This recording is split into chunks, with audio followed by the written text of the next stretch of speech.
राष्ट्रवादीचे रायगड जिल्हाध्यक्ष सुधाकर घारे यांनी राष्ट्रवादीचे प्रदेशाध्यक्ष आणि रायगडचे खासदार सुनील तटकरे यांना भला मोठा हार आणला। कार्यक्रमापेक्षा भल्या मोठ्या हाराची चर्चा सध्या राजकीय वर्तुळात रंगली आहे। राष्ट्रवादी काँग्रेस शरद पवार पक्षाचे नेते सलील देशमुख यांची नागपूर जिल्हा ग्रामीण पक्षाच्या अध्यक्षपदी अधिकृत नियुक्ती करण्यात आली आहे। मुंबईत जयंत पाटील यांच्या हस्ते सलील देशमुख यांना नियुक्तीचं अधिकृत पत्र प्रदान करण्यात आलं।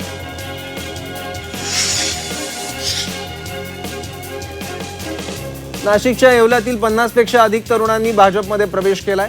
या तरुणांनी त्यांच्या राजकीय जीवनाची सुरुवात भाजपपासून करण्याचा निर्णय घेतला आहे। पंतप्रधान मोदी यांच्या कार्यक्षमतेवर विश्वास ठेवून या तरुणांनी भाजपमध्ये प्रवेश केला।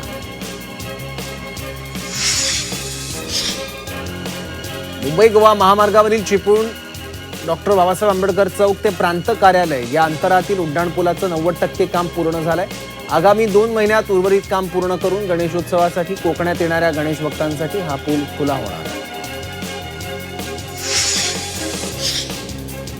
भंडारा जिल्हा सामान्य रुग्णालय पुन्हा एकदा वादाच्या मोऱ्यात सापडलं। यावेळी ऑर्थोपेडिक विभागातील साहित्य खरेदीत कोट्यावधी रुपयांचा घोटाळ्याचा आरोप समोर आला आहे। 2 वर्षांपासून संबंधितांवर कोणतीही कारवाई झालेली नाही।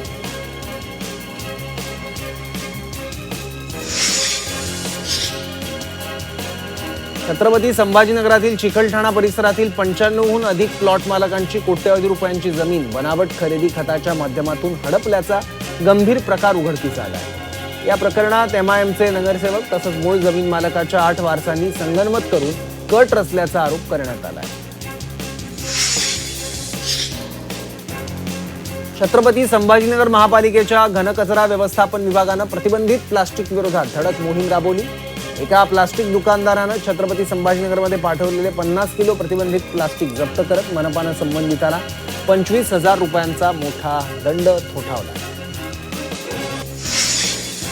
हिंगोली भूकंपानं पुन्हा हादरलंय। 3 दिवसानंतर पुन्हा भूकंपाचा धक्का बसलाय। भूकंपाची तीव्रता 3.5 रिश्टर स्केल होती। भूगर्भातून आवाज येत जमीन हादरली। वर्षभरात हिंगोलीत 7 वेळा भूकंपाचा धक्का बसलाय। या भूकंपामुळे नागरिकांमध्ये भीतीचं वातावरण पसरलं।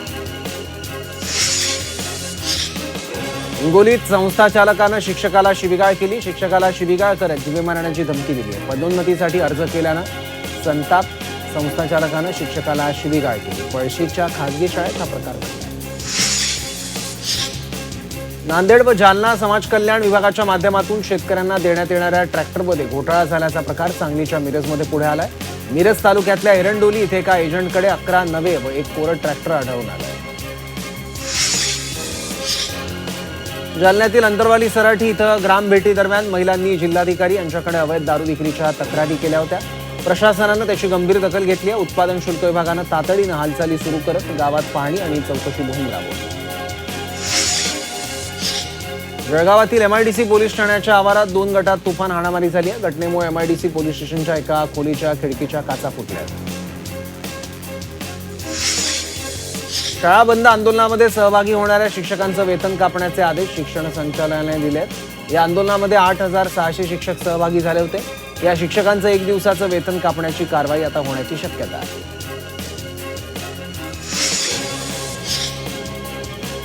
कोल्हापुरातल्या खासगी हॉस्पिटलच्या लुबाडणुकीविरोधात विविध सामाजिक संघटना आक्रमक झाल्या। ठराविक मेडिकलमधून औषध घेण्याची सक्ती करणाऱ्या रुग्णालयांवर फौजदारी कारवाई करण्याची मागणी करण्यात आली आहे। रायगडच्या गोरेगाव विभागात महावितरणच्या कारभाराविरोधात ग्रामस्थांचा संताप उफाळून आलाय। वारंवार वीज खंडित होणं, अधिकाऱ्यांकडून वेळेवर प्रतिसाद मिळत नसल्याचा आरोप करत ग्रामस्थांनी गोरेगाव कार्यालयावर धडक दिली।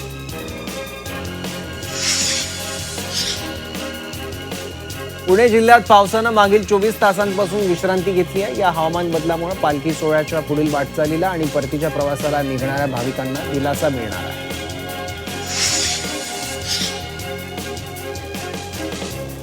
मुंबई विद्यापीठानं पारंपरिक अभ्यासक्रमाऐवजी कौशल्याधारित अभ्यासक्रमांचं कॉलेज सुरू करण्यावर भर दिलाय।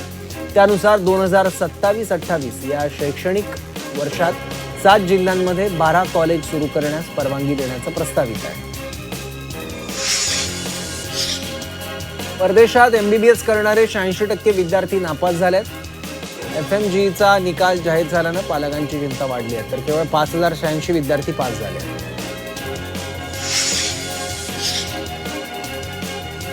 म्हाडाच्या मुंबई मंडळाच्या 2640 घरांच्या सोडतीसाठीची नोंदणी, अर्ज विक्री, स्वीकृती, पात्र अर्जांची अंतिम यादी अशी सर्व प्रक्रिया पार पडून 3 आठवडे लोटले आहेत. पण तरीही मुंबई मंडळाला घरांची सोडत काढण्यासाठी अद्याप मुहूर्त मिळाला नाहीये. दक्षिण मुंबईतील धोकादायक पागडी इमारतींच्या पुनर्विकासाचा मार्ग मोकळा करणारं विधेयक विधिमंडळाच्या दोन्ही सभागृहात मंजूर झालं. त्यामुळे धोकादायक इमारती घोषित करण्यासाठी व पुनर्विकासाची प्रक्रिया राबवण्यासाठी म्हाडाला सक्षम प्राधिकरणाचा दर्जा मिळणार आहे. नायगावमधल्या बीडीडी चाळ पुनर्वसन प्रकल्पातील चाळ क्रमांक 13A मधील रहिवाशांच्या सुरक्षिततेचा प्रश्न निर्माण झालाय.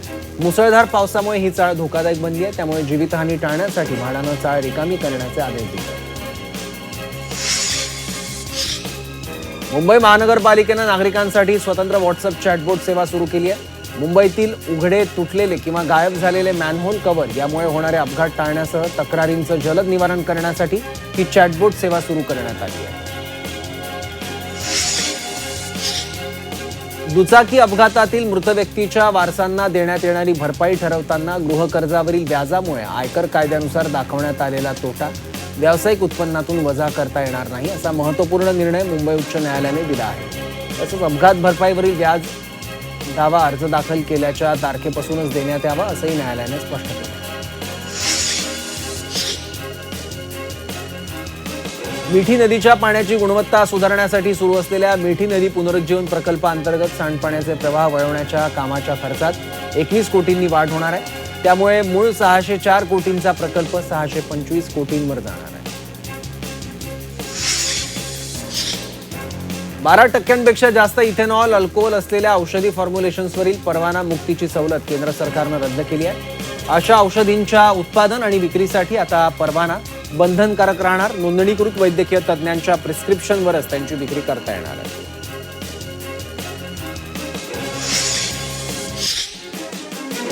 मुंबईतील मेट्रो मार्गावरील प्रवासी संख्येत वाढ झाली आहे. मेट्रो मार्गिकांवरून गुरुवारी एका दिवसात तब्बल 3,65,000 प्रवाशांनी प्रवास केला.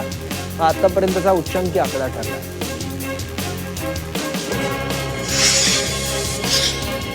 वर्सोवा अंधेरी घाटकोपर मेट्रो 1 मार्गिकेवरील कर्ज 1,100 कोटींनी कमी झालंय. केंद्र सरकारच्या नॅशनल ॲसेट रिकन्स्ट्रक्शन कंपनीनं 2,771 कोटींच्या कर्ज पुनर्रचनेचा करार मुंबई मेट्रो 1 कंपनीबरोबर केला.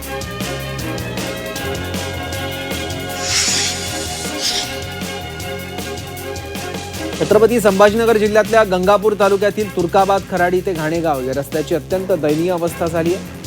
रस्त्यावर ठिकठिकाणी मोठमोठे खड्डे आणि चिखल साचल्यानं विद्यार्थी, शेतकरी, ग्रामस्थांना मोठ्या अडचणींचा सामना करावा लागला.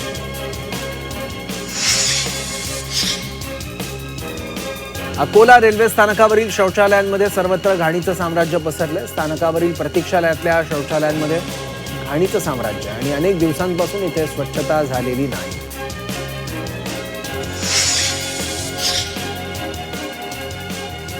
दूषित पाण्यामुळे उलट्या, जुलाबानं त्रस्त असलेल्या मंत्रालयीन कर्मचाऱ्यांना बाटलीबंद पाणी पिण्याच्या सूचना देण्यात आल्या.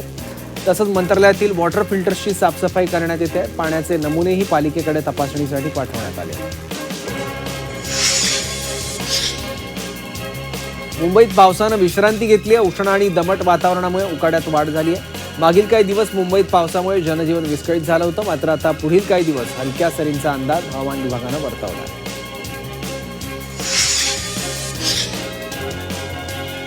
मुंबईला पूरमुक्त, खड्डेमुक्त व अधिक सुरक्षित शहर बनवण्यासाठी राज्य सरकारनं 13,012 कोटी रुपयांचा एकात्मिक पूर नियंत्रण आराखडा केंद्र सरकारकडे सादर केला. या प्रकल्पाद्वारे मुंबईतील 370 पूरप्रवण ठिकाणांवरील पाण्याचा अवघ्या अर्ध्या तासात निचरा करण्याची क्षमता विकसित करण्याचं उद्दिष्ट आहे. पुणे रेल्वे प्रवाशांसाठी एसटीच्या 200 अतिरिक्त बस फेऱ्या चालवण्यात येणार आहेत. अतिवृष्टीमुळे रेल्वे मार्गाचं नुकसान झाल्यामुळे मुंबई पुणे मार्गावरील दररोज धावणाऱ्या सुमारे 30 रेल्वे गाड्या रद्द असल्यामुळे प्रवाशांची गैरसोय झाली आहे.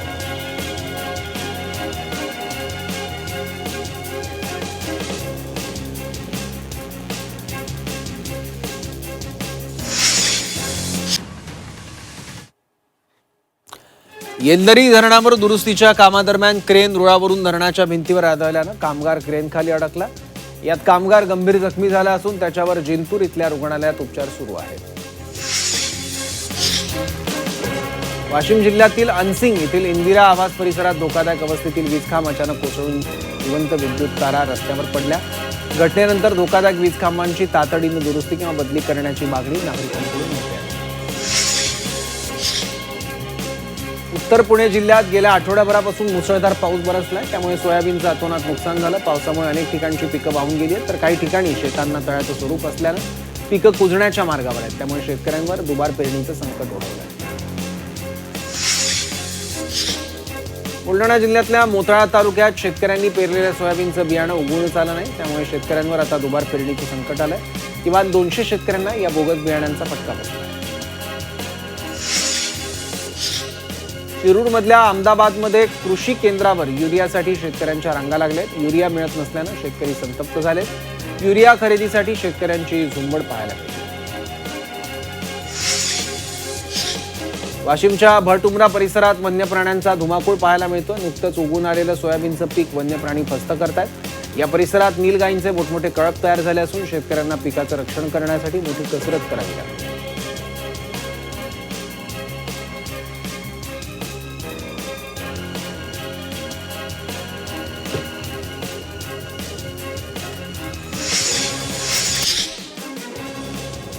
पंढरपूरमध्ये मंगळसूत्र चोरणाऱ्या महिलांची टोळी सक्रिय झाली आहे. विठ्ठल रुक्मिणी मंदिर परिसरातील एका दुकानात काही महिला खरेदी करत असताना मंगळसूत्र चोरणाऱ्या महिलेनं चोरी करण्याचा प्रयत्न केला. गोंदियाच्या ग्रामीण भागात दुचाकी चोरीच्या घटनेत वाढ झाली आहे. दासगाव भागात 2 चोरट्यांनी बुलेट चोरल्याची घटना घडली आहे. दरम्यान चोरीची घटना सीसीटीव्हीत चित्रित झाली आहे. नागरिकांमध्ये भीतीचं वातावरण निर्माण झालं आहे.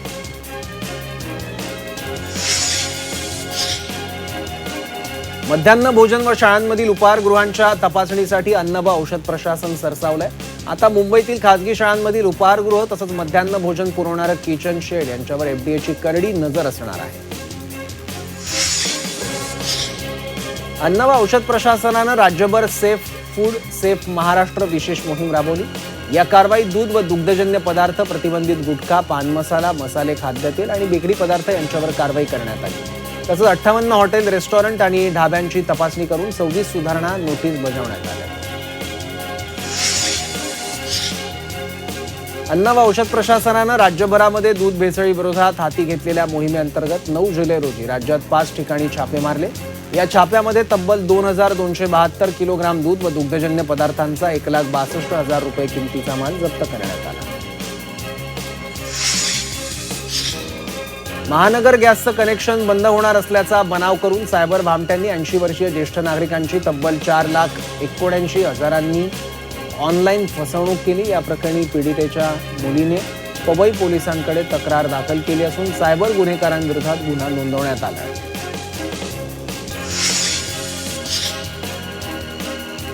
सोलापुरात हमालाचं घर फोडणाऱ्या 2 आरोपींना सोलापूर शहर पोलिसांनी बेड्या ठोकल्यात. घर फोडून चोरलेले 25,000 रुपये रोख यासह सोन्या चांदीचे 5,03,000 रुपयांचे दागिने जप्त करण्यात आले. छत्रपती संभाजीनगर जिल्ह्यातल्या वैजापूर शहरातील इंदिरानगर परिसरात एक विचित्र अपघात घडला. भरधाव ट्रॅक्टर थेट एका घरावर चढल्यानं घरासमोर उभी असलेली दुचाकी आणि घराचं नुकसान झालं. रायगडमध्ये खड्ड्यामुळे एका पोलीस पाटलाचा अपघातात मृत्यू झालाय. रेल्वे उड्डाणपुलाखाली पडलेल्या खड्ड्यात दुचाकी आदळून ते मागून येणाऱ्या एसटी खाली चिरडले गेल्याने त्यांचा मृत्यू झाला. त्यामुळे नागरिकांनी आंदोलन केलं. अहिल्यानगर दौंड रस्त्यावर भीषण अपघात झाला. 2 ट्रकची समोरासमोर धडक झाल्यानं हा अपघात झाला. या अपघातानंतर दोन्ही ट्रकनं पेट घेतला.